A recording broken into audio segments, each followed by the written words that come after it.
Hey everybody, welcome back to the PC Perspective Podcast. We're at episode 688. This is being recorded on August 3, 2022. I'm Sebastian Peak. I'm Jeremy Hellstrom. I'm Josh Walrath. I'm Brett Van Sprumberg, and tonight's homage to 688 goes out to 688 Attack Sub this evening. That's actually a shot up above from the real 688 Attack Sub from the Sega Genesis version, I might add, up above there, I do believe. Now, everybody's it's the PC version. You can support the site and podcast distribution by going to patreon.com/PCPer and become one of our patrons of the PC Per Arts. And we will immediately throw it to Laramie, Wyoming, Josh, and Burger of the Week, or Food of the Week if it's not a burger. Well, it's been kind of disappointing for a Burger of the Week. It's been kind of grim. I mean, they've been having like the pork wings and actual chicken wings and barchos and things that are not burgers. And today is no exception. It is a thing that is not a burger. No, this is the Texas Tommy. Now, let me get my progressive lens in the correct place so I can read this out, because I'm 50 years old. It's a butterfly rib dog. So basically, it's cut mostly in half and butterflied out. Got it? Okay. It has mac and cheese sauce, shredded cheddar, bacon, mustard, and chipotle ketchup, all on a 100% beef hot dog, which is rather large, and bun. And when you see the picture, the words don't necessarily do it justice. You got your mustard, you got your chipotle ketchup, you got the bacon on the top, you've got the butterfly flayed hot dog on a thick brioche bun. I'm not a big hot dog guy, but this was pretty tasty. And not only that, but it was filling. And the fries were good too. This was all around a good time for only $10.99. I mean, name other things you could do that would be half as fun for $10.99. It's not many. And as Jeremy said, that hot dog really just fits nicely in that box. You almost can't restrain yourself. I take it back. You can't restrain yourself. Let's move to the financial segment of this week's podcast. Josh, you're not done talking yet, because we've got to talk about AMD and Intel financials. Okay, let's talk about Intel first, because they announced first, and that kind of set the stage for what would be second quarter announcements, and it was not great. So Q2 2021, they made $19.6 billion. Q2 2022, they made $15.3 billion, down 22%. And that's in GAAP, not non-GAAP. Non-GAAP is less, but for reasons we really don't need to go into, you'd rather use GAAP figures, but non-GAAP is an interesting data point, especially when you're dealing with things like acquisitions and whatnot. So their gross margin in Q2 2021 was 57.1%. Their gross margin in Q2 2022 was 36.5%, a drop of 21.6%. The more interesting thing is they actually showed a net loss for the quarter by the tune of $500 million. Now, Intel's got a lot of money still. They've got a war chest. But this is like the first time in 30 years that they have actually had a negative quarter. This company has been strong, and that's an understatement, for the past 30, 40 years. And to have them have a quarter like this is really unprecedented, because they typically are ahead of the game. I mean, they have their ebbs and flows where, they'll see, less profitability, but they still make a profit. I guess they have, a $6 billion quarterly dividend on shares. And they may need to really seriously rethink that if they want to stay pretty competitive with the Wall Street types of other companies that do not have a dividend, and that has a serious effect on their financials. Again, they don't see losses. They don't see quarterly losses. They think, you may see things when it gets a little tight and they only make $1 to $2 billion in net income. But no, it is a variety of factors that have led to this.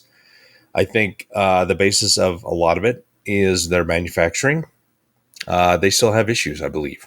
They don't talk about them much anymore because they're able to get enough product out there that they can kind of cover it up. But when things and when demand finally decreases, and they've got to cut prices to be more competitive and sell out through what they supply, we're seeing this massive drop in gross margin, and that's across multiple areas. One, and they didn't talk about it much, but that ARC. We have to talk about ARC because it's what we do here. They're still rolling that out, and they're creating chips, and they're creating products, and they're not selling a whole lot right now that is impacting the second quarter. They're starting to do stuff in Q3. I can't remember the name of that partner over in China. The box is kind of hilarious with the not great English on it. But yeah, they're rolling that out. That's a major thing. Even though they're only expecting to, sell maybe 4 million products in this entire year, that's a drop in the bucket as compared to, how many CPUs they do and how many, GPUs NVIDIA does, and even how many AMD does. So they're not expecting much, but that is all money going out, very little money coming in. Data center, they're getting hammered by AMD. I mean, badly. They're a little behind on their releases. The next gen release stuff that they're looking at is late, and it's going to have a more limited release than they were expecting. And apparently there are a few issues there that are concerning. And AMD is just eating their lunch. Well, okay, maybe that's a little exaggerated. But AMD is taking away market share from Intel in an area that is a high margin product, where typically they've had, go back 6 years ago, Intel essentially was running 99% market share. And now we don't know what the numbers are, but it's looking like AMD is up in between 20 and 25% of the data center market. They've had some huge wins. I think that Frontier supercomputer, that's a massive one for them in terms of mind share. And they just have an extremely scalable, lower power, highly connected, dense CPU offerings for workstation now and the enterprise and servers. So yeah, these are areas that Intel is, and they're shutting down Optane. Optane, the great experiment, which was interesting in many, many ways. It just never took off. They're shutting it down. And I can't remember what the other second area that they're closing down, but everything was essentially down. The only thing up was really the network and edge group, and then their accelerated computer systems and graphics, because they had no individual sales, or very, very few, and now they're actually starting to get some of the Arc Mobile that have been picked up, and so but that's only 186 million that they've made in the quarter. So it's not much when you've got 15 billion in overall revenue. So yeah. The client computing group and data center and AI, that was a monstrous loss for them. Not 25% client computing group down. And that's not just necessarily the financial blow. That means people are going elsewhere to buy their servers. And that's got to be a little bit worrying for Intel, who's been happily coasting on the Xeon and the obnoxious market share for forever. But, it looks like AMD and ARM are definitely making inroads, and not just, toe in the door. 25% drop is pretty big. Yeah, and I mean they've had to decrease the prices on a lot of these because they're just simply not competitive with what AMD has been unleashing. And again, 3 years ago at the Dell conference, people were complaining about not being able to get enough Intel CPUs, and in the desktop and Xeons were many months out if you were to order a system. And the guy said, well, have you considered AMD? And there was laughter throughout the hall, and that is no longer the case. AMD has a solid product. They have we got a couple in my workplace that we went to instead of the Intel option because less expensive, more cores, more power efficient. And that's really a combination that is hard to beat. And with the way that they do chiplets rather than one large die, that Intel is eventually going to go away from the one large die, and they're supposed to do it later this year. We'll see how well that works. But yeah, design is everything in this case, and AMD has executed well over the past 4 years, 5 years since they released Zen to the marketplace. And as we'll see a little bit later on, Intel has a bad quarter. AMD has a relatively good quarter. So on to AMD results. A few days later after Intel, and people were really, considering, okay, Intel got hammered. We know that PCs have slowed down. We know that a lot of enterprise spending has also slowed down in this last quarter due to a variety of factors. But AMD, well, they just announced their the largest revenue quarter of their entire existence. They're at $6.55 billion, which again is more than they've ever done, even more in Q1, which was like $6.4 billion. So it wasn't a huge jump, but when you consider where the market is and where it's going, they still made more money than the previous quarter. And I mean, when everybody else is kind of falling off the map, they've stayed pretty strong. I mean, Qualcomm had a decrease in what was unexpected, and Intel had, of course, their massive decrease. Going from 19 billion the year before down to 15. That's a lot of dinero for Intel. When you compare AMD, their Q2 2021 was $3.8 billion. So, I mean, they've almost doubled it. I mean, it's up 70%.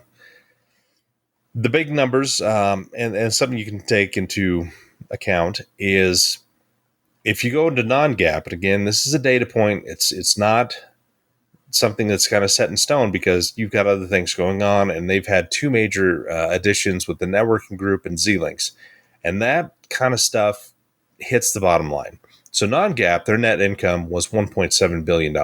So they had a $1.7 billion profit with the non-GAAP. But once you start adding in a lot of these charges and things that they've had to do to get these two companies, they still had a profit of $447 million, which for AMD, that's pretty fantastic. Their biggest growth was, again, in the data center. It's been pretty fantastic for them. Their margin gap, again, this is talking about extra charges going in for acquisitions and cost of stuff that's already in the channel from Z-Links and whatnot. Their gross margin was 46%, which is still much higher than what Intel's is right now. But if you do non-GAAP, it's approximately 54%. So it's going to be interesting to see next quarter. And we'll see what charges are still being pushed forward from these acquisitions to see where they are in terms of margins, because that's important. Obviously, the higher the margins, the better your potential profitability. And AMD and Intel have absolutely switched positions, which again that's unheard of ever. Even during Pentium 4 days, Intel had, and they continue to have, good margins. They were not as good as like the Core 2 days when they had the better process technology, they had the better design, they had smaller dies, they could do more of them on a wafer, and they didn't rely on what is it, FD-SOI and PD-SOI, which were more expensive silicon wafers at the very basis. So we're in a place where AMD is shaking it up. Their PC and kind of gaming, they took a hit there, but consoles increased a little bit more, and so that offset some of the graphics cards shortcomings that AMD had. And so all in all, I mean, they're looking strong, and their mobile is increasing again dramatically as compared to, PC's kind of stale for them. And, Intel still has a pretty decent product with the 12 series of processors. So they're not as competitive as they used to be, but we're now coming up on a quarter where Zen 4 is going to be released probably at the end of September. It's not going to have a huge impact on Q3, but it could have a big one, and especially since data center is supposed to be going to Zen 4 and Q4, we may just keep seeing AMD just creeping on up there. Not the big jumps that we've seen in the last 2 years, quarter on quarter and year on year, but it looks like their trajectory is still on the upward plane, while Intel has got a lot of issues coming down the road. And we've got the 13th gen stuff that supposedly is coming out, and the next gen Xeons that are having issues. It's this fall quarter is going to be really interesting to see what actually kind of shakes out, and who's got the better product, better performance, better thermals, better power consumption, and where that all just kind of shakes out. So congratulations, AMD. You had a great quarter in what is historically a challenging time with the way enterprise and just individual tech buying decisions have gone. Yeah. Their portfolio is increased dramatically across networking and FPGA, and those things are they are data center driven, which, as we well know, the world has an unquenchable thirst for CPU performance across the board. And on that note, both companies are going to be giving it to us quite soon. Yeah, no. One of the things that always comes about with financial calls is, some forward-looking statements, like AMD CEO Dr. Lisa Su saying, quote, "Looking ahead, we're on track to launch our all-new 5-nanometer Ryzen 7000 desktop processors and AM5 platforms later this quarter with leadership performance in gaming and content creation," end quote. We're going to be getting those X670E motherboards. We're going to be busy this fall. It's looking like 5 or 4. Only 4 SKUs at launch, perhaps? Yeah, well, it makes sense. With this market, you can't do the a SKU at every $10. It's just not going to work like it used to. All right. It is a little funny to see AMD with the 7700X. Hey, 7700, great gaming chip. It's likely to be a good gaming chip no matter who made it. Not to be outdone, Intel also has, there's some rumors out there. This is not from an earnings call or anything, but someone is enthusiastic citizen.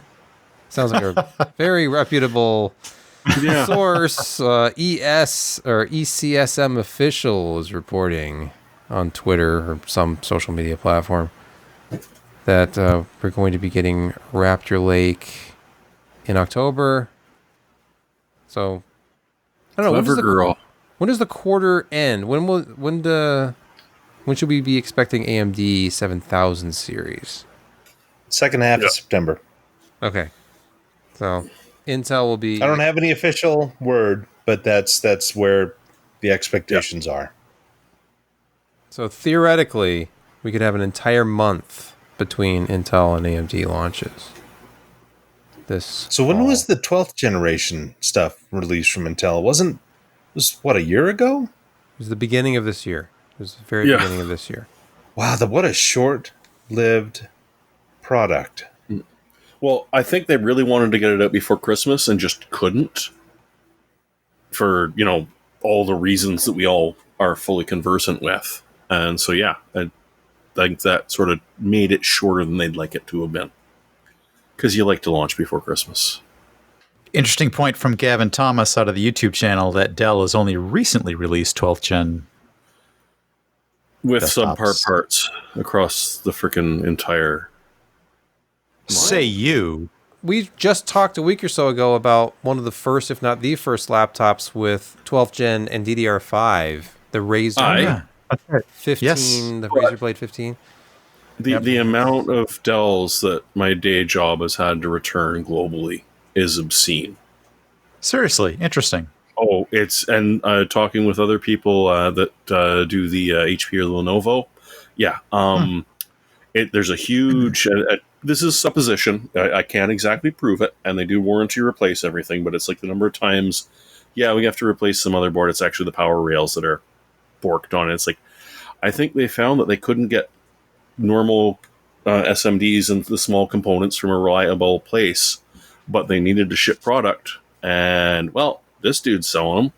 They're kind of cheap, but they're there. Interesting. So chip shortage got them sourcing substandard SMDs. Like just everything. Like, because the motherboard's got a lot of stuff on it. A lot of it is dirt cheap in bulk. Yeah. But when you're shutting down those factories, you've got to source it otherwise, or you got to say to a large or like an enterprise that, we can't ship you any laptops. And no one likes to do that. Right. But like BIOS corruption, motherboards going sour, desktops arriving with the NVMe drive not even screwed in. It's been entertaining the last 2 years. Yeah, some of those mechanical deficiencies are just normal for the the massive assemblers. The battery life is about 8 months now before it starts to balloon. Oh, really? Oh, yeah. Oh, it's been bad. We're talking fleets of 5,000-6,000. So, I mean, it's only maybe 3 to 8%, but that's noticeable when your fleet is that size. It's almost time for that part of the show that everybody waits for. That they know it's coming. They know it's coming. The dogs? Yes. No. Intel ARC coverage. Well, it's mandatory. The good old 380. It's been retested over at Igor's lab on a new beta driver, which of course was immediately replaced by a different version by the time this article came out. So this was on the 29th of July. Igor tested version 3220, and since then 3259 has been released. But let's just look at a couple of results. You need to read the full article over at Igor's lab. It's a pretty short one. It's only 2 pages, but the gist of it is that while 720p is not the forte of the A380, and really, why would you want to test GPU-bound scenarios at 720p anyway? That's my question.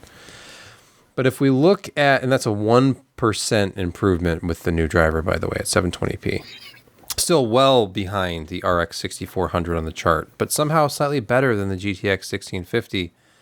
If we move up to the much more demanding 1920 by 1080 testing, suddenly ARC A380 with the new driver is basically neck and neck with the RX 6400. It's within 0.5%, and that represents a 2.4% performance increase just from version 1743 of the driver up to version 3220 of the driver.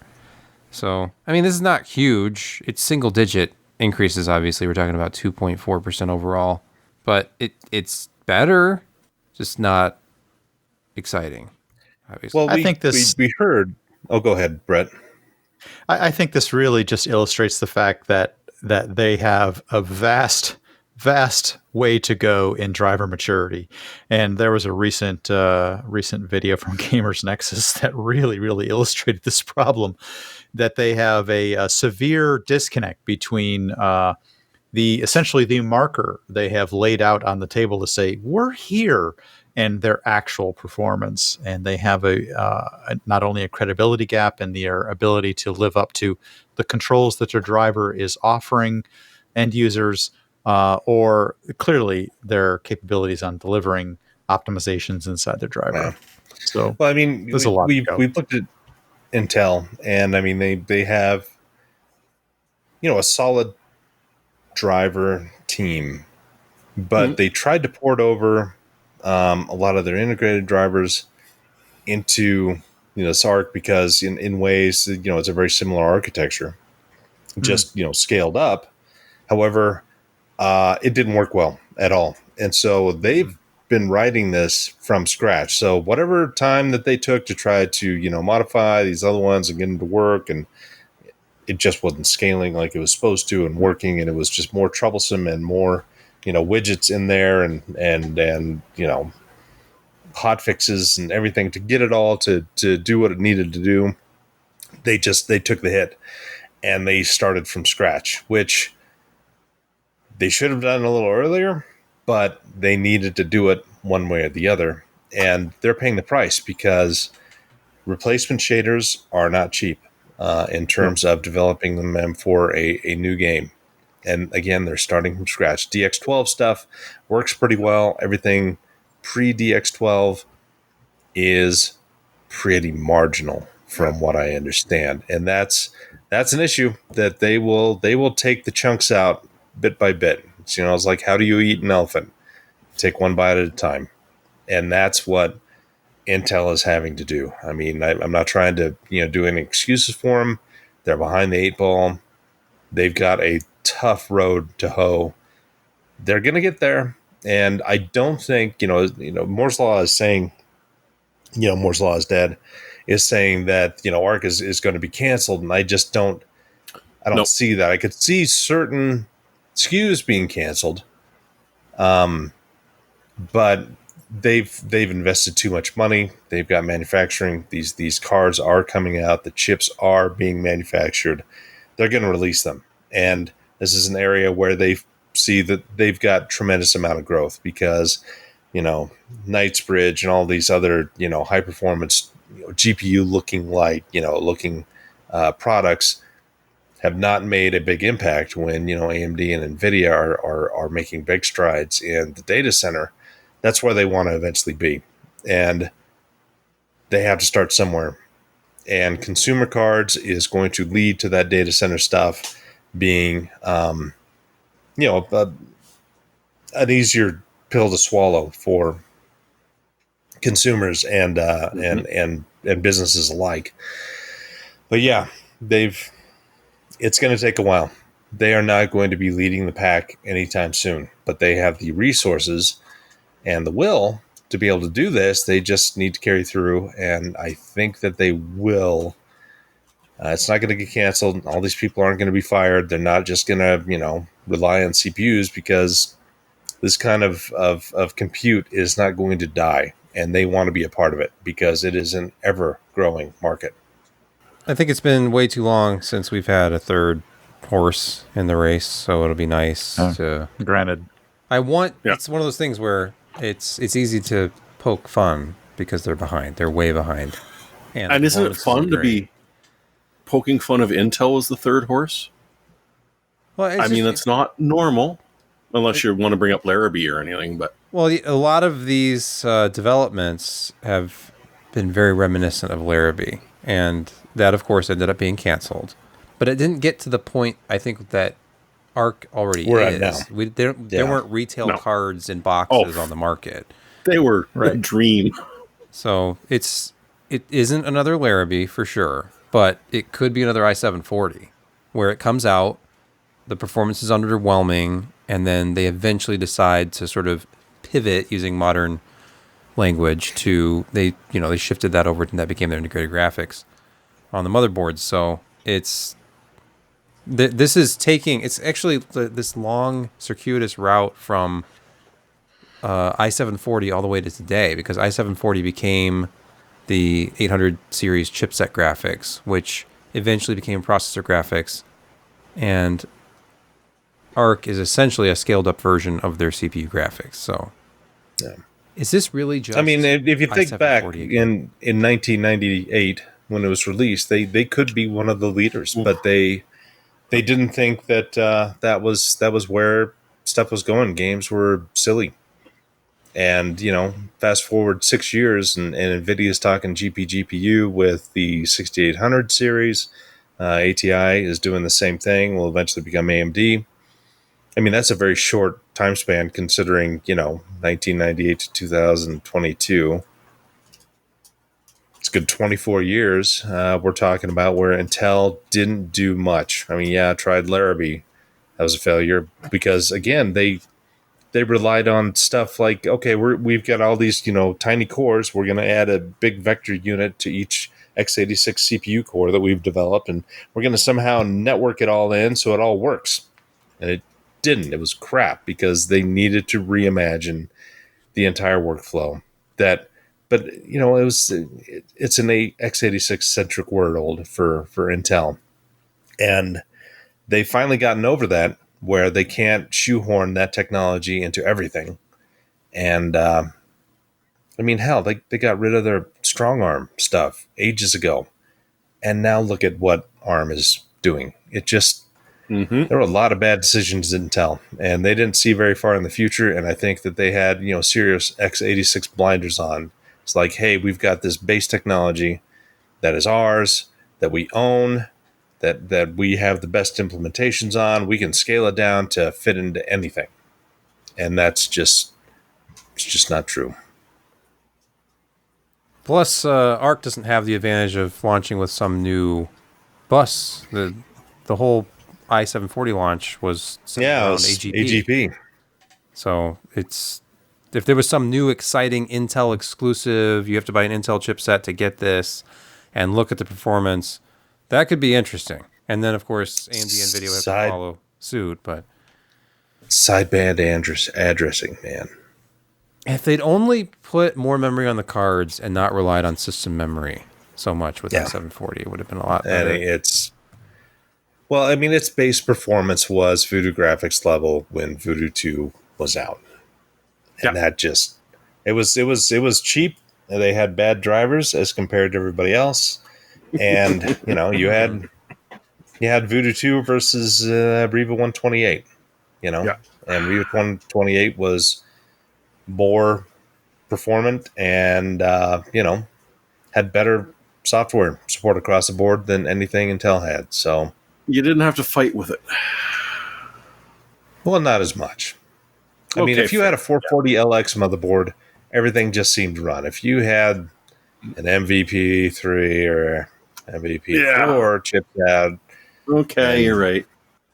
Back when you had to do math to overclock. Back when overclocking meant, manually moving jumpers around. Yeah, or getting the pencil out. Oh, yes. That was the second gen overclocking era. These were specifically bought.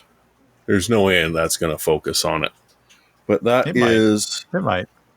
That's a 6B. A 6B pencil. It is so full of lead and other graphite, so full of graphite, it will conduct. And there's a few. There's quite a few. I think this was a pack of 6. So there's only 4 left. And you kids complain about having to drop back to the BIOS. Do they? Are kids complaining about BIOS these days? I'm making that up. I don't think kids even know what computers are anymore. You're probably right. Haven't all the kids moved to They don't know how to iPads lap now? CPUs anymore either. Oh, wow. Let's do some, Sanding. 600 grain. some wet lap. Do you still have your sheet of 400, glass? Do you have a sheet of glass that you? 600. So I Where's once the good trolled. I think all the good stuff's dead. Oh, 1500. Carry on, Josh. I once trolled a friend of mine who wanted to do wet lapping of his heatsink, and I'm like, you should try honing oil. And You've told me this before, you evil yeah, and so like 3 hours later of him trying to wet lap with honing oil, and he didn't do anything. It just He was so mad at me. But his forearms were, they look like Patrick Stewart. Boy, it feels good, but I just don't feel like I'm doing a whole lot. Right. I don't know. You're not. Is it in? I can't feel anything. All right. Yeah, don't use honing oil in those intimate moments. In wet lapping. No. Speaking of intimacy, Sonos, it's a part of a lot of people's lives because it's easy, even if, the quality is... I'm not going to make any controversial statements. Hey, Sonos I've is had people ask me about sound bars, so this is interesting. legit. I didn't know this was even a thing until Creative reached out back in October and said, hey, there's a gaming sound bar that we're coming out with. You want to check it out? And then there was a delay of some kind, and we finally got it. And I have it here, and it's just weird to me. Like, this is a product category. Sound bars for in front of your monitor. But getting back to this Sonos product, which is, of course, white. Let me list some things and see if you can spot what's missing here. Okay. So it's got Ethernet. It's got 802.11n. It's got AirPlay 2, Spotify Connect, Tidal Connect, and a Toslink optical connector. That's the end of the list, by the way. Yeah, I see that you mentioned there's no HDMI, but where's the There's no USB HDMI or ARC. 3.5 millimeter audio input? This is supposed to be for a computer? This is for a computer or for underneath a TV. Okay, so it's just your typical Toslink cable from the back of the TV to the back of the soundbar. Yes, Kind of with no audio return channel, which is almost inexcusable, I think, at this point. I mean, how many motherboards have an unused optical out just sitting there? I mean, here's your opportunity. I would go Very few. 98% of them. All right. How many motherboards even have optical out? I mean, I guess the more premium boards sometimes do. Yeah. But They do sometimes. Now, if you're looking for something that you've got Sonos speakers already, and you've got Spotify or you've got Tidal, and you just want to slap her in there and get some Dolby Digital 5.1 or DTS Digital Surround, this actually makes a lot of sense because it, from the review at Tech Power Up, they're like, it just immediately meshed into everything, even the multi-room stuff. No problems whatsoever. But, and nice touch display or a mobile phone control as well. But, honestly, it just sort of, you did a lot of good things in making it small and easy to use, but you're going to be charging me $280 and it's missing some seriously needed features, I think, at this point. So I don't know. Like, if you've already got Sonos stuff and you've got a very small footprint to be able to throw a soundbar in, maybe it's a good idea. soundbars obviously dominate the living room. I just had not really thought about using one with a computer before, which, I mean, it makes a lot of sense if your computer has space under it. I usually just pile junk under there. But why not put a speaker? Yeah, I've got like USB sticks, a bottle opener, some old watches. I have this remote. So Oh, no. What's it for? I can take it with me Is it in a this Hitachi chair. branded remote? No, Right. no, this is Logitech. Oh, it's for the chair. No. Aw. No, I kind of you want remember to the jerk when he It's lost for all his a money? He was like, Logitech. I'm going to take this remote control and this chair. Yes, the Is that what it's for? Oh my god! Yes. Is that what it's for? I respect that. You already did Dirty Rotten Scoundrels tonight, so I guess you're on a roll. Yeah. Yeah. Oh, I do just don't tell. know how to feel about this thing. Okay. I mean, we love the Sharkoon. Sharkoon is one of the best names that anyone has ever come up with because it's just so wrong. But then again, so is this case, kind of. This looks I familiar. don't know. I think this is either you love it or you hate it.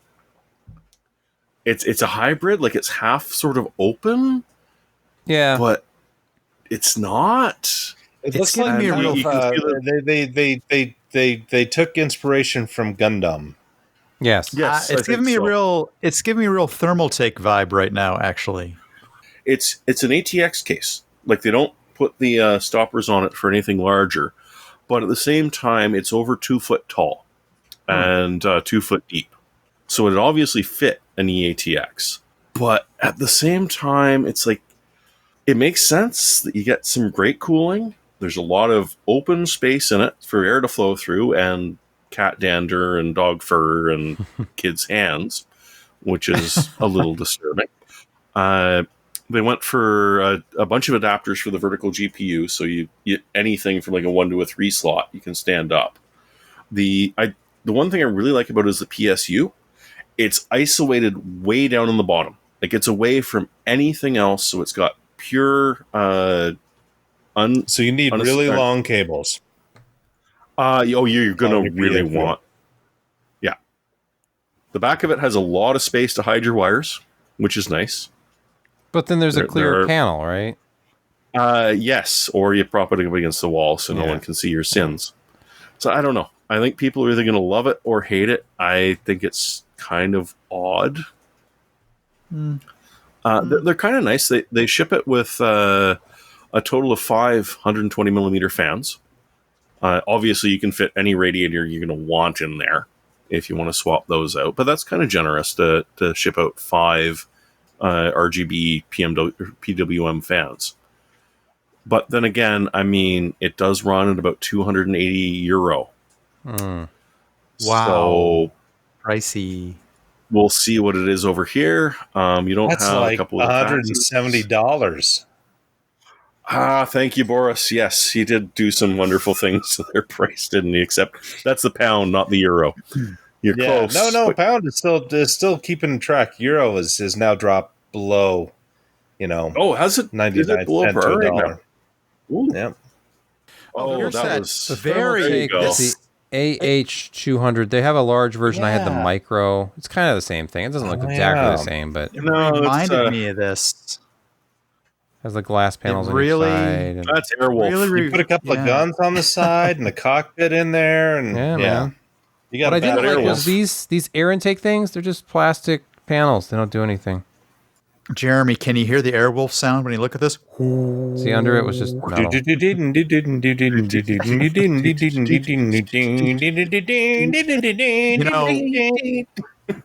Jan is dead now, unfortunately. Yes, he died. Yeah, it's true. Yeah. Let's start our gaming quick hits with an article about Google Stadia. We haven't talked about that in a while. Apparently, it's not shutting down. Obviously, you don't follow my G Plus because I talk about it all the time. Oh, okay. Yeah. So somehow I've not been on that recently. They keep sending me emails. Stadia keeps begging me, "Oh, please, you did a beta on here. Please, we're giving you free games." I'm like, "Yeah, no. There's something about the max resolution of 720p on a 1440p monitor that really kind of upsets me. And that the menus cover the game over, and I can't even close the menu because that's displayed off screen." So the rumor was that it's shutting down, and now the official at Google Stadia Twitter account says, quote, It's shutting Stadia down. is not shutting down. End quote. Well, Stadia is shutting You down. know what to do when something is failing, right? Let's just pull the oldest trick in the book. Change its name. no. Let's call it Google Stream. There you go. Let's call it What you YouTube. need is you need to change the terms and put some really fine print in there. Is like, if you subscribe, if services are shut down within 30 days, you don't get your money back. And then they offer a course not. sale on Stadia, get a bunch of new sign-ons, get some money in, and then shut it down. And so Josh, that sounds vaguely evil. it's something an MBA would do. Let's Master of Business Annihilation. let's talk about Winamp. Speaking of games, Yeah, Winamp. They have a new version after 4 years in development. Are outstanding. they still kicking the llama's ass? All I wanted to talk about was Kazaa and LimeWire. What about Morpheus? Oh, yeah. Huh? What You took that pill, did you? Well, let's talk about Napster because that's oddly related. Oh, okay. Actually, Napster is a very good one as well. I sort of I sort of miss the Winamp days, of. I mean, my friends were literally downloading follow- MP3s, I guess. I literally follow a Twitter account that is just people's Winamp skins that they post or that they've dug up, because you used to be able to modify the Winamp skins without being caught in the NFT game, which I'll bring up after we talk about this. Well, Jeremy, this is now Windows 11 compatible, so this update is on time and Fantastic. totally on point. Totally on point? Yeah, I don't know what that means. That's Whatever what I I heard. said. Totally on It's point. like Well, that's what he I meant torrents. two things. I meant two things at once, and I got confused Yeah. on the way out. But yeah, so Winamp, the beloved music player of all of us old fogies, is coming back as an NFT scam. What?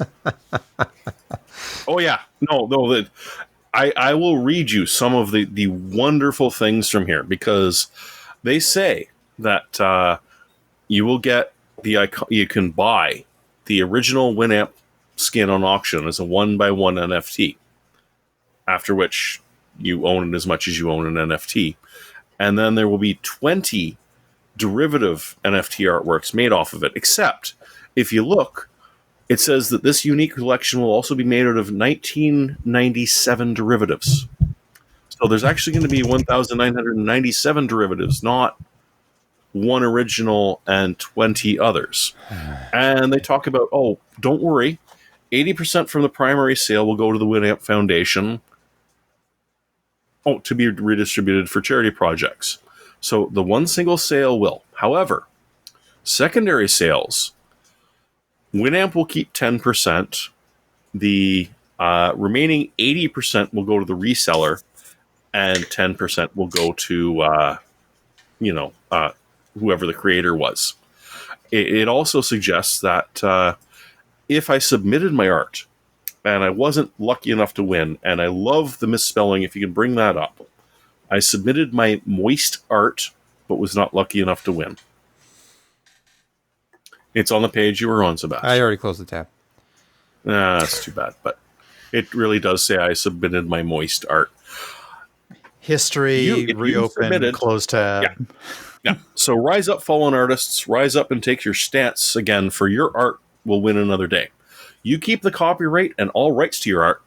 We only ask you to grant Winamp a worldwide, non-exclusive, non-transferable, royalty-free license to use, copy, and display the art, including on Winamp websites as an example of your creative contribution.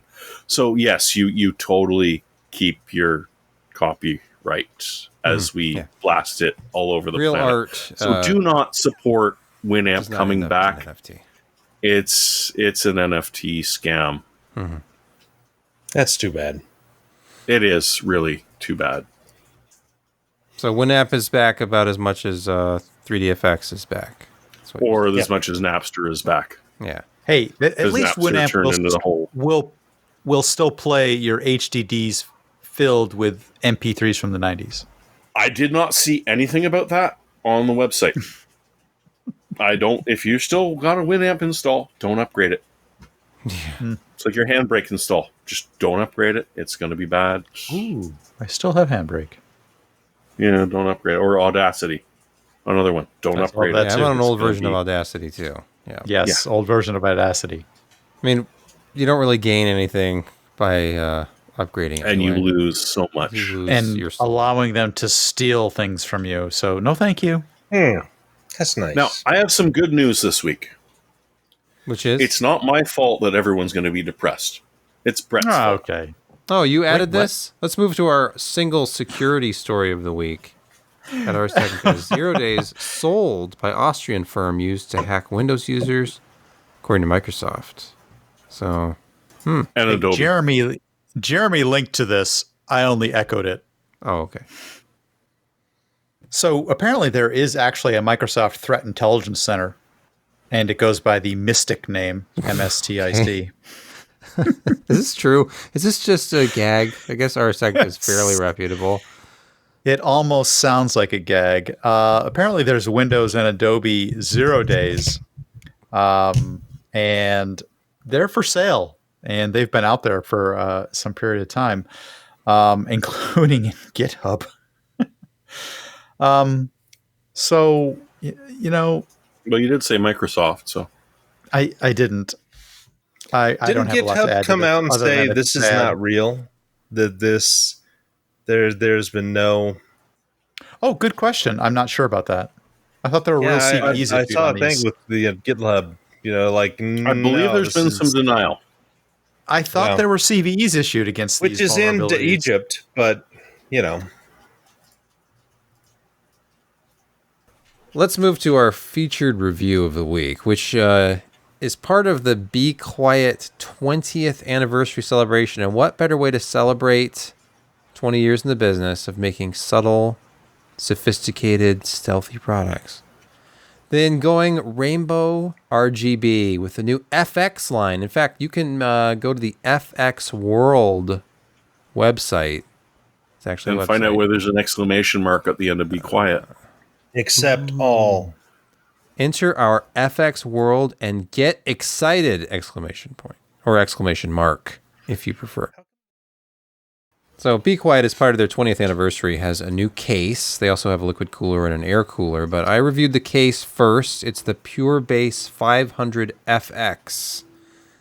And as you can see from this picture, it's all about the rainbow RGB. Although it doesn't actually come with this by default. It does have just a single orange Be Quiet color out of the box. Is it a full does- rainbow? It is a full What does it rainbow. mean? What does it mean? It's There's so gold. bright, so vivid. Double gold at the end rainbow. of it. Double rainbow. It does. It So does look intense. like it's got some serious airflow. As far as functionality Yes, goes. let's get down to the actual nitty gritty here. Not just the ARGB lighting, because that's, if you remember, there was a case called the 500 DX, which we looked at a couple of years ago, and it's a high airflow case. They took the Pure Base 500 basically, and they gave it a mesh front. So the temperatures were significantly better in this case. It came with 3 fans. It had a single front intake fan, a rear exhaust fan, and a fan up top, which was kind of interesting. Like, not necessarily your most traditional airflow pattern. You had to remove the top fan to put a rad up there anyway. But the FX, the Pure Base 500 FX, is a DX with different fans in it and a new ARGB and fan hub on the back. So if you look at it, it looks identical to the DX when it's powered off, except you can see that ring around the rear fan there, which will be lighted up when it's powered on. But there's the exploded view, so you can see how everything comes apart. There's 3 screen filters in this thing: top, bottom, front. The top and bottom are easy to access. The front one, you actually have to pop off the front panel, which is it's not hard. And then the screen filter is accessible there. It has the tempered glass side panel, of course, because it's 2022 and this is a case, therefore it's tempered glass. There's an ARGB control button on the front. That's one of the big differences between the 500DX and this 500FX is that you can control the lighting via that button, and there is a hub on the back that all the fans and lighting plug into. And then you just have a single wire for a PWM header on your motherboard and a single wire for a 3-pin ARGB header on your motherboard, and that's it. Well, other than a SATA power for the hub, but that's it. It makes it a lot easier to install a bunch of lighting and fans. And I liked that. And if you hold the button down for 3 seconds, you get ARGB pass-through from the motherboard. If you don't Nice. want to Oh, bother with that, That's interesting. you can just tap Nice. it a bunch of times to get the colors you want. But I did pass through, and I was using an ASRock board, so I was using Polychrome Sync. which has gotten better. Polychrome from ASRock has gotten better over I don't the know last if it's couple of just years. the ASRock being the issue or if it was this device, but apparently there are some devices out there where red and green color channels are swapped. There's actually a swap option in the Polychrome Sync software, so I didn't realize this at first, and every time I was adjusting, I was trying to make it this teal color, and it was not teal. And then I would try, I'm like, well, what is happening? So I finally started individually adjusting the channels and realized that green was making it red and red was making it green. So swapped it. Ah, So that's an interesting upgrade. question. That's an upgrade from Steve Polychronopoulos. Yes, yes, Josh, it is. So anyway, you can achieve lighting effects like this by just tapping the button until you get to the rainbow mode, or you can pass through from your motherboard header, which I eventually did, and chose a purple color because that's what I did with the 500DX. But anyway, it doesn't look like a Be Quiet case. When you're looking at the front of it here, this looks like any number of other cases. I have mixed feelings about this because I thought it was tasteful and nice just to have the two vertical lighting strips and nothing behind it. And now that you have lighted fan rings behind it, it's very busy up here. So you can obviously turn off the lighting for just these three front fans, which I think I would do if I use this every day. Just leave those vertical lighting strips and the rear ring. And you can't see it here, but there is a small light strip in the top of the case, just like with the 500DX. So it illuminates your system just a little bit more. But ultimately, this is an enclosure that has very, very good performance. If we look at the enclosure temperatures, I tested it with the fans all the way up. We'll talk about noise here in a minute. Versus the same components on the open test bed. And I tested the case with the fans set to the normal motherboard profile, which was the performance profile in this case. Temperatures were better than open test bed when you have the fans at 100%, which just makes sense. I've done high airflow case testing before, and you get so much benefit with air-cooled components when you have so much air flowing across that you get better GPU temps, better CPU temps than you would just with the components out in the open. But with a standard fan profile, temps were a little bit higher on the GPU, I think just because this is a compact ATX design and you need a lot of airflow to combat that because the GPU ends up being fairly close to the glass. But CPU temps were slightly enhanced with the tower cooler. I was using a Cooler Master. So it's going to come down to what components you're using and how much noise you can tolerate, because at idle with a normal fan profile, this case was very hard to hear. It was basically below typical room noise. I measured 30.7 dBA, and that's with the sound pressure meter 12 inches away from the front of the case, which is highly unrealistic unless that's where you put your head when you're using your computer. When I moved it up to 100% on the CPU cooler, which is what I did when I tested this before, because I'm using an 11th gen Intel CPU, and you need all the help you can get with a single fan air cooler. The noise went up to 36.2 dBA, and that was just coming off of the CPU cooler. There's nothing to really dampen the sound when you have an open front like this. But even at 100%, the case fans only registered 38.4 dBA from, again, 12 inches away from the front of the case. So That's nice. And yeah, it's not loud. It's tolerable. And if you're running it at 100% and it's under 40 dBA, and obviously the results are what they are. They're better than an open test bed. So it's one of those high airflow cases that really does work, and it's not terribly loud. These fans were very well behaved. You had to manually push them to 100% to get to that noise level. And here it is with a slightly more tasteful look, just a single color I chose. And Nice. again, I don't know. I don't like the way the rings plus the vertical stripes look, but they were reusing an existing enclosure. It's a good value, I think, just because I think the 500DX is a great case. This is selling right now for $119.90 because it's part of their promotion, their 20th anniversary thing. Everything's discounted up to $30 on the new FX line. Yeah, but it doesn't have 5 1/4 inch bang. It doesn't. Nothing really does Hey. except for that case that Kent looked at recently, that fractal case. At 149, there might be other alternatives, but at 119, this seems like a really good deal. If only for the fans. You're getting 320 millimeter fans and a 140 millimeter fan that are quite nice. They're quiet. They have ring lighting if you want to use it.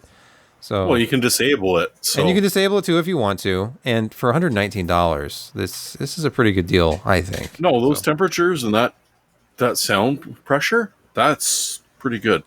Yeah. And you found the build, typically Be Quiet makes a a fairly robust case. They don't tend to use shoddy materials. Their side panels are very very rigid, and the glass is nice, and Yeah, it's not going to be everything as fits thick together. as like one of the dark base cases. It's a little bit thinner construction in the pure base series. They're less expensive, but it's still thick enough to be rigid. The thing has some weight to it when you pick it up. So again, it's And the 500DX. it's got some girth too. Yeah, it's the 500DX with 4 different fans and a hub, which is the key, because if you're going to do any kind of lighting, I have done case reviews where I am daisy chaining ARGB cables to each other, and then finding fan headers on the motherboard because it doesn't come with anything, and using like a 3-to-1 PWM splitter for these 3 front fans, and it is a much better experience. So plug in 1 PWM cable, plug in 1 ARGB cable, and you're done. So and you've got that hub behind, and you've got one cable that sneaks across the front. It makes your cable management look so much nicer, through the glass in the front. I wanted to look at what just real quick before we get to picks of the week. The Fractal Torrent was the best reviewed case pretty much of the year last year. And the Torrent, similar performance, had giant fans, but when they were going, better temperatures than an open test bed. And that one I think was over 40 dBA. So if this one has the same kind of performance, a couple dBA lower, then this might be. I mean, it's not the same animal because the full size Torrent. These are 200s. Those are 200 fans, right? Yeah, those are monster fans. Yeah, much And larger. they don't turn very case, fast. But I think where's the navigation here? Let's look at performance testing. It was the same motherboard, same processor, same CPU cooler. It's just I use a different GPU. Thermals. Okay, thermals. Open bench. Oh, they were about the same. Thermals for the CPU anyway were virtually the same as the open bench. I guess they're 1 degree higher, actually. Interesting. So not quite as good. I don't know. Did I not test it 100%? Okay. Noise levels were 39.1 dBA. That was 18 inches. Louder. 18 Louder. inches from the front panel. Oh, and you were further away, and it was louder. Oh, what is happening? There's no consistency with the testing here. This is a problem with not doing case reviews more than once a year. I have not done an ATX case review since last August. So What's the matter? Is the insulation in your attic getting low? You don't have enough cases up there? I don't even go up there anymore. I have a bad knee now. It's one of the joys of getting older and taking cases up crackles and the pops. stairway. Someday I walk. need to send you some money, and you can send me one of those cases that still has good airflow, good looks, and 5 1/4 inch. I don't bays. have any. The only one I have with a 5 1/4 inch bay, I built a retro system in. It's a Rio Nice. Toro case with a 5 1/4 inch front bay. I was jealous when I found out that Kent was going to do the review of those. Like I'm always sending new case review invitations to Kent, and then when I saw that it had 5 1/4, I'm like, why didn't I take this one? Because Kent just asked if Josh wants one of the Fractal Pop cases. see, sounds like he does. Get it? No, Get we'll it. talk about it. Okay, all See, right. Everyone likes their pops. I want to get a pop case and put a 5 1/4 inch floppy drive in the back of it. wait, is that a rap song? Probably. I want to get my pop case, put a 5 1/4 inch drive on. Yeah, okay. Brought to you by Josh Tech. Let's move to picks of the week, please. Yay! Josh, get us Oh, started. thank More $799 RTX 3080 12 gigs. These things are going fast. MSI has a really good reputation. I like their graphics cards. And, they're fast, overclockable, good cooling. And for $799, it's going to be good. Sure, we've got 4000 series that will be announced in the next couple of months. But from all indications, you're not going to get anything other than the really high end through 2022. And if you want anything other than that, you're going to have to wait till 2023. At least that's what I'm hearing. So if you're really needing a graphics card that will do pretty much everything this is it. It's got more memory. Yeah, sure, not as much as 6800 or 6900 XT from AMD, but it's more than a 10 gig 3080, and it's the same price as many 10 gig 3080s. So, yeah, get these while you can, because I think that they're essentially been discontinued and there's a fire sale.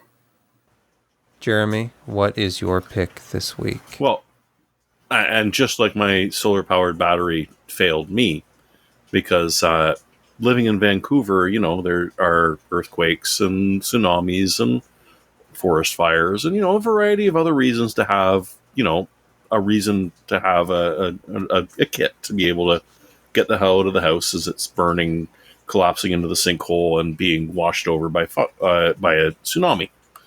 And so I pulled out my old solar-powered USB charger, and dead as a doornail. So I'm like, all right, need to replace this. It's probably a good idea, and honestly, for just about everyone it is. So I looked at a couple of reviews, and I found something that rates a solid 4 or 5 on most of the reviews that I saw, and wasn't stupidly expensive, which is the X-Dragon foldable solar charger. So first off, it doesn't have a battery in it to fail. It is just a pure solar charger. You can get ones that will do the full fast charging. This one is about 3 amps, 5 volt. But it's not $200 or $300. And the other nice thing about it is that they're tiny. I yagged it out. So, I mean, it's yay big. It weighs barely over a pound, but folds out into a full. How was that? Panel, 3-panel solar sorry.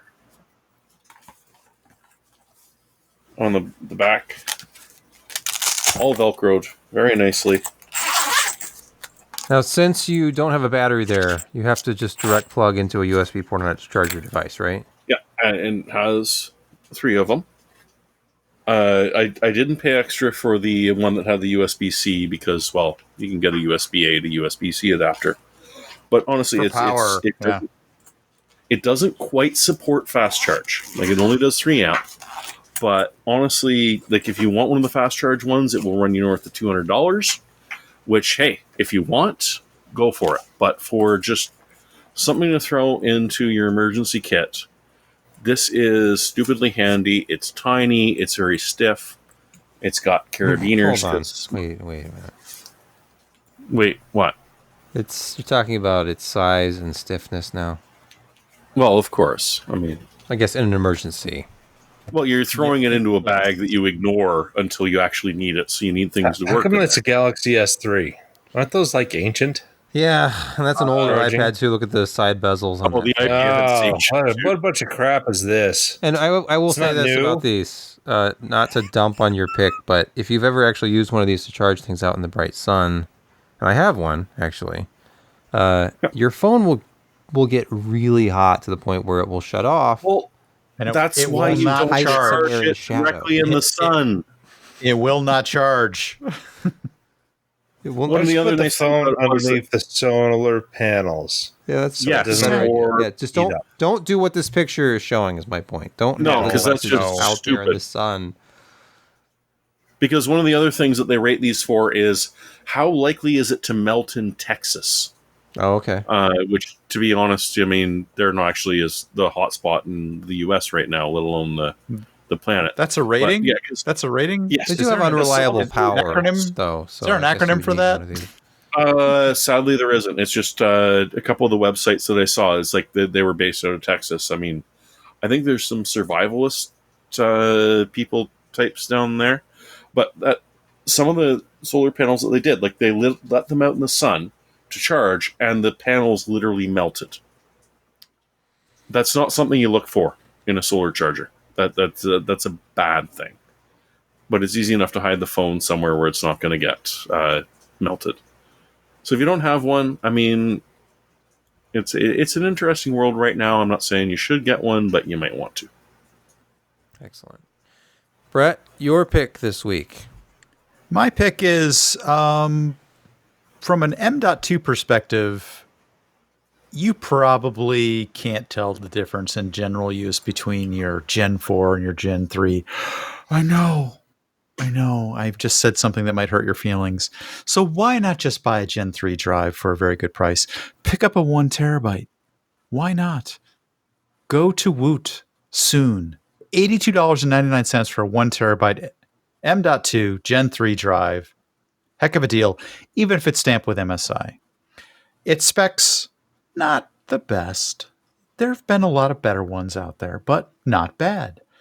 And in my opinion, you're probably not going to notice it in day-to-day.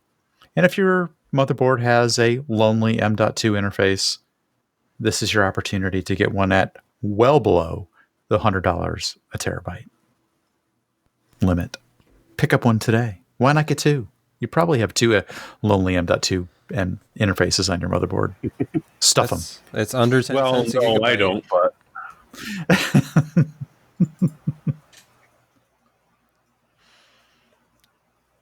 It's not a bad deal, honestly. No, it's not, actually.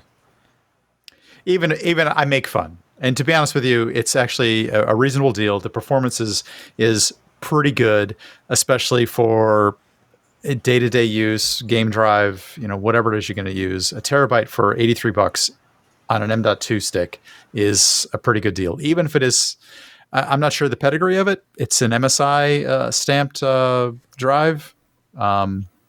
Did you by chance see the Crucial soon to be released 4 terabyte for $189? I think. yes, No, Oh. 289. 200. But I'm 4 hoping it's terabyte true. for over 2. That sounds For- amazing, actually. Yeah, because the lowest I've seen is like 389 for a pretty crappy one. This is a 3500, 3000 read write, and for under $300 is It's very good. tempting, but it's not Very out good. now. This is Something 23 read, shrouds the law. 18. This is 23 read, 18 write, terabyte only a terabyte, but $83. It's a pretty good deal if that's what you're looking for. If that fits your needs.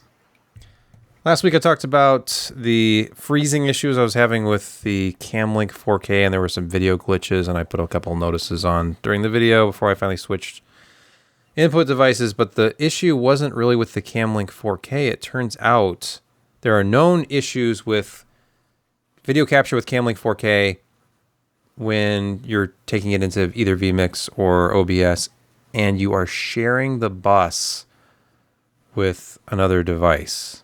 So I found this YouTube video is actually very helpful. I cannot remember the name of the channel. It's Arc AV, I think he's called, out of Singapore. But he had a video where he basically very succinctly goes through a few different steps where you turn off USB selective suspend in Windows. I'm using Windows. And then there's a couple of other things like don't share the bus. And I was making the mistake of sharing the same USB bus with this microphone. Apparently this microphone and that Camlink 4K don't play well together. So this is on a different bus now. I turned off selective suspend. I don't know which one of those fixed it, but we haven't had any glitching or freezing issues this week. So, all right, Josh, do you want to give us an outro for this week? Let me center in on you.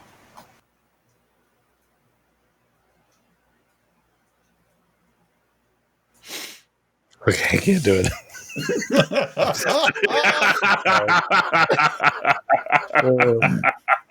Anyway. Yeah. Do you actually want to give us an outro then, Josh? Or- All right. We would like to thank you for joining us for this somewhat explicit evening on the PC Perspective podcast. It's been our joy and your pleasure to be here with us in spirit, and sometimes on YouTube, Apple, and whatever streaming MP3 podcast deliverer of your choice. And as I go, William Shatner, I would like to thank you and join us again for next week. Good night.